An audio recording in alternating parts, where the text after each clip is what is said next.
तो दोस्तों इनको आप जानते होंगे, यह है चाइना के विदेश मंत्रालय की प्रवक्ता माओ निंग। इन्होंने दरअसल बहुत सारा रोना धोना पब्लिकली करते हुए भारत के ऊपर आरोप लगाए हैं और भारत को डायरेक्टली इनडायरेक्टली धमकी देने की कोशिश की है। और इसके पीछे दरअसल वजह यह है कि भारत की तरफ से एक चाइनीज कंपनी, एक्चुअली चाइना के स्मार्टफोन कंपनी के 3 बड़े अधिकारियों को गिरफ्तार किया है। जी हाँ, आप सभी को याद होगा, आज से कुछ समय पहले मैंने एक वीडियो बनाकर आपको बताया था जिसमें मैंने आपसे ये कहा था कि चाइना की जो बड़ी बड़ी मोबाइल फोन कंपनीज है जो कि भारत में काफी बड़े स्केल पर ऑपरेट कर रही है, भारत में काफी ज्यादा पॉपुलर है और भारत से बहुत ज्यादा रेवेन्यू जनरेट करती है, लेकिन इसके बावजूद इनके ऊपर टैक्स चोरी के आरोप लगाए गए हैं, मनी लॉन्ड्रिंग के आरोप लगे हैं और बताया ये जा रहा है कि गुप्त रूप से इन्होंने ढेर सारा पैसा भारत से बाहर भेजा है और इससे इन्होंने सीधे सीधे कम्युनिस्ट पार्टी ऑफ चाइना को फायदा पहुंचाया है, जिसकी वजह से इन्हें रडार में लिया गया और ईडी द्वारा इनकी जांच की गई, जिसके तहत वीवो नाम की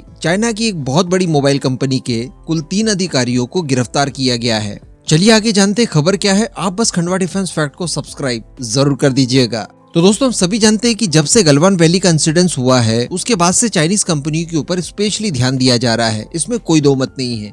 हालांकि यहाँ पर मैं आपको ये भी बता दूं कि भारत के अंदर किसी भी देश की कोई भी कंपनी किसी भी फील्ड में ऑपरेट कर रही हो वो अब भारत के कानूनों का उल्लंघन नहीं कर सकती और जिस हिसाब से टैक्स वगैरह का क्राइटेरिया है इन सबको आपको फुलफिल करना ही है। इस तरह की कार्रवाइयां न केवल चाइनीज कंपनीज के ऊपर बल्कि दूसरे देशों की कंपनीज के ऊपर भी हो रही है। एग्जाम्पल के तौर पर आप बीबीसी को ले लीजिए।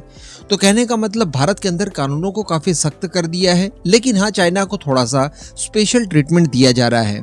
अब इसी बीच वीवो कंपनी को लेकर जो लास्ट टाइम रिपोर्ट निकल कर आई थी कि इनके ऊपर टैक्स चोरी का आरोप लगाया है, मनी लॉन्ड्रिंग का आरोप लगाया है, पैसे बाहर भेजने का इनके ऊपर आरोप है। इसी के तहत इन्फोर्समेंट डायरेक्टरेट की तरफ से इनके ऊपर कार्रवाई की गई और बताया जा रहा है कि वीवो मोबाइल के जो सीईओ हैं होम जुकवान, इसे गिरफ्तार किया गया है। इसके अतिरिक्त वीवो के सीएफओ जो हैं जिनका नाम हरिंदर दहिया है उन्हें गिरफ्तार किया गया है।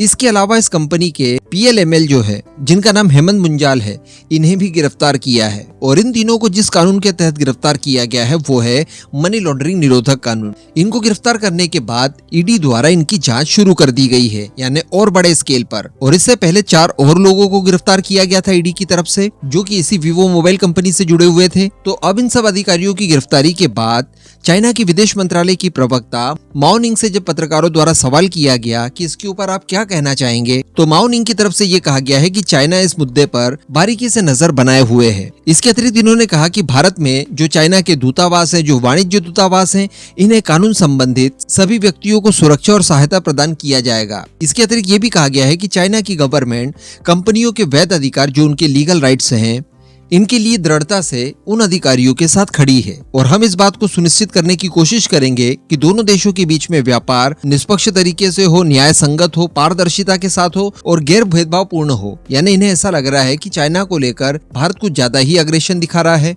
और चूंकि दोनों देशों के बीच में बायलैटरल रिलेशनशिप खराब हो रहे हैं तो इस वजह से भारत अपनी सारी खींच और सारा बदला पूरा करने के लिए चाइनीज कंपनीज को टारगेट किए जा रहा है।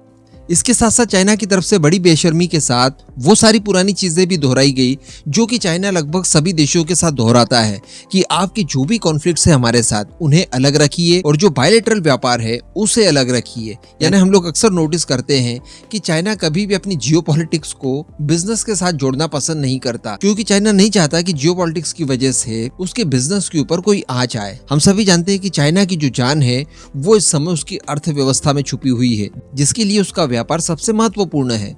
अगर चाइना को एक्चुअली चोट पहुंचानी है तो उसके व्यापार पर ही हथौड़ा आपको चलाना होगा, उसके बाद ही उसे दर्द होगा, अन्यथा नहीं। तो इन सारी चीजों को चाइना के द्वारा दोबारा से रिपीट किया गया है। भारत को समझाइश के साथ साथ धमकियां भी देने की कोशिश की है कि चाइना की इन कंपनियों के साथ भारत इस तरह का दुर्व्यवहार और भेदभावपूर्ण व्यवहार ना करे। हालांकि इसको लेकर चाइना की तरफ से कुछ और चीजों को लेकर भी धमकी दी गई है।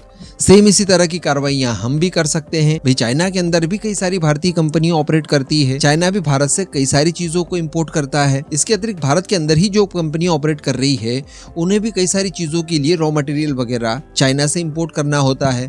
तो कहने का मतलब कनेक्टिविटी तो दोनों तरफ बराबर बनी हुई है, लेकिन अगर इसी तरह की रस्साकस्सी चलती रही तो नुकसान इसमें सबसे ज्यादा चाइना का है और चाइना नहीं चाहता कि इस तरह के मामलों को और ज्यादा तूल मिले, भारत और ज्यादा सख्त कार्रवाइयां करे और उससे सख्त नुकसान हो। अब इस मुद्दे पर दोस्तों मैं आपका ओपिनियन जानना चाहूंगा, नीचे कमेंट करके जरूर बताइएगा।